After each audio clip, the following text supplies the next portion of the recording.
Hello, everyone.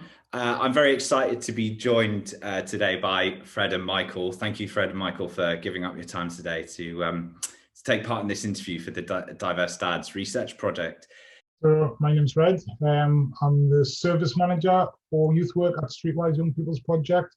So one of the projects that I do manage is Michael and Shoppy's project, which is the Young Men's work. We got that funding through Comic Relief to work with young men's mental health. One of the things Streetwise is well known for, it has two strands. So I manage the youth work side, and there's also like a counsel and wellbeing side, like mental health side. And within the mental health team and also within my team, we do engage on my side a bit more with what you would call BIM. I know it's not a word to use at the moment, or an acronym to use at the moment, but I'm going to use it for the purpose of this until we get a better one. But we do, when we're doing detached, we do engage with BIM young people in certain parts of the city. But then when it comes to actually young people coming into Streetwise, before we did start doing outreach and detached work, we weren't really engaging with young people.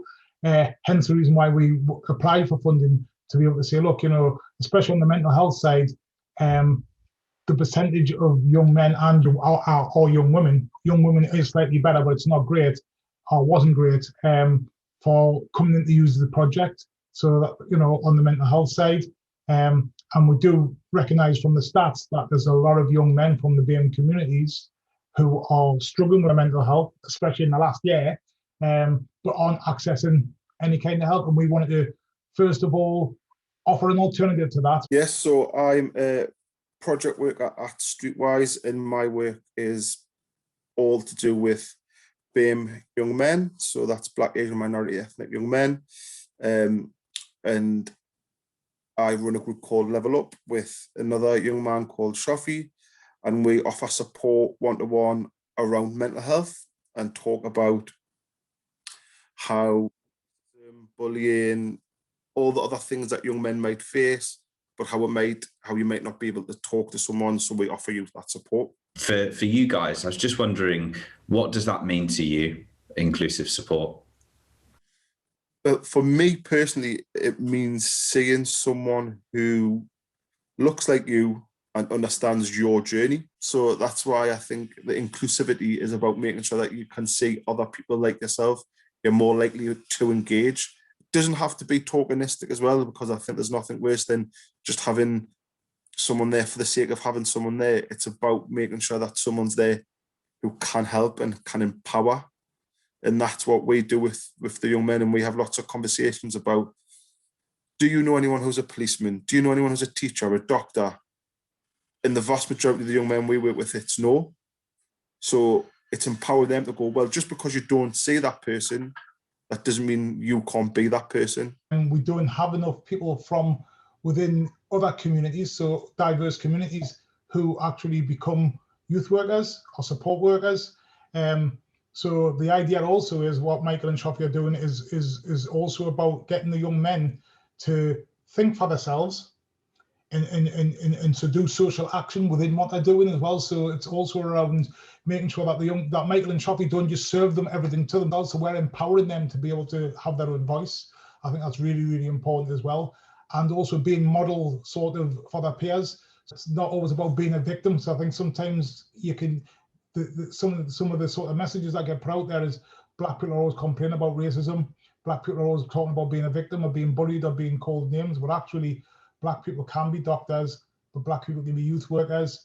Black people can do other things as well. You know, when I say Black, I mean, you know, being people from diverse communities can do things as well. Supporting young dads in all their diversity is incredibly important. And I would like to ask you if you think organisations are doing enough to support that, and if they aren't, what could they be doing, or why might they not be supporting that diversity? It's interesting. It's you know, off camera, so I'm just going to say that before I ask you a question. And the reason why I asked that question, the question that I asked you was, where do you get your referrals from? And I think that's very telling. I think if you're running a dad's group, as an example, depends where you go fishing to catch these young dads. There's more than one pond, river or stream. and sometimes you have to go out of your way to go to different places. There wasn't really that support for those guys, especially when they're young dads and there's the negotiating, can they see their child, because they're not necessarily always in a relationship with the person they have a child with, especially when they're younger and they haven't got a place to live themselves. The support that a lot of organisations should be doing is making sure that they're supporting the dads through the process when they first find out that there's a pregnancy. I've done dad's work before I worked at Streetwise. I did it when I worked in Long Benton, Long Benton Detached Youth Project. But you have to think of other diverse ways, if that's the right, to actually recruit, to get dads from diverse communities. So that's not working for you at the moment. You know, social services, that isn't working. So what else can you do? So I'm speaking from personal experience. My child is 8 weeks old. That's my newest, and I've got a 4-year-old. So I'm speaking as a new dad at this moment. And I think I can give that while I'm going through it at the moment. I think the thing that benefits and would help dads the most is it is natural to feel like you're not doing enough. It is natural to feel like you could do more. It's natural to feel like, oh, no one's talking to me at the minute. All those things no one talks about.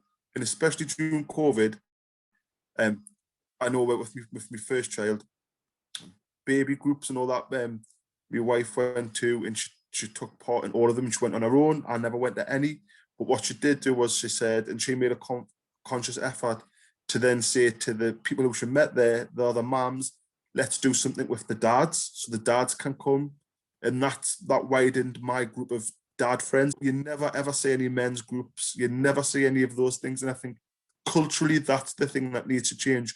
And I would imagine in more diverse communities where some of the stigmas about being a dad and role models and what men should do would be even more difficult to break down. Go to the places that you wouldn't normally go to and speak to some of the community leaders and let them know that there's these things in place. I think that's really, really important, and that doesn't always happen. I think people have a sort of set a stall, and we've been guilty of that, and that's why we got Level Up in. Fred will testify to this, that even though Fred has a strong connection with the African community in Newcastle, it was still and has still been difficult to get me into that community. Same with the person I work with, Shofi. He's Muslim and he goes to mosque. Again, he's found it really difficult to get us into mosques. And I think the best way that we found is by getting into schools. You literally have to knock on the door, and then you'll get a response, and it'll be like, we'll fit you in for 5 minutes till we are spiel. Do you know what I mean? That's how it is for all organisations. So I think what needs to change is the culture, and hopefully try to have more community events, more events where other organisations can be brought in, but also where other organisations know about it. Because I still think the biggest problem is you end up working with the same organisations who then start, like Fred was saying before, doing the same things, reaching the same community. Because that was one of the things that I struggled with at the beginning of the job. He has a list of people to talk to, go and talk to them. And I went and spoke to them, and none of them could help us really, because they weren't interested in what I was doing, and the community they were working with always get asked to do things. So the same 10 people get asked the same 10 questions, just from different organisations who've got a pot of money for 6 months. It's a lot of hard work. It is a lot of hard work. But you've also got to remember, when you go into churches and mosques, like Michael alluded to there as well, which I've also done, you've got gatekeepers. And in the past, when I was doing the work and I wanted to get in there, it's been my dad who's been my passport in, who said, oh, this is my son, this is the work he's done, give him 5 minutes. And it hasn't always worked, because some of those communities have still shut the doors on me. But a lot of the time, because I've had respect for him, he's given me the passport to get into that organisation or that community group.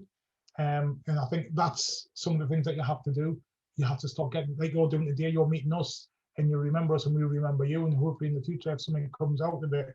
I could speak to you all day. It's been a really, really great interview, and thank you so much for giving up your time. So thanks, Michael, and thanks, Fred. And yeah, I hope to see you at the webinar as well.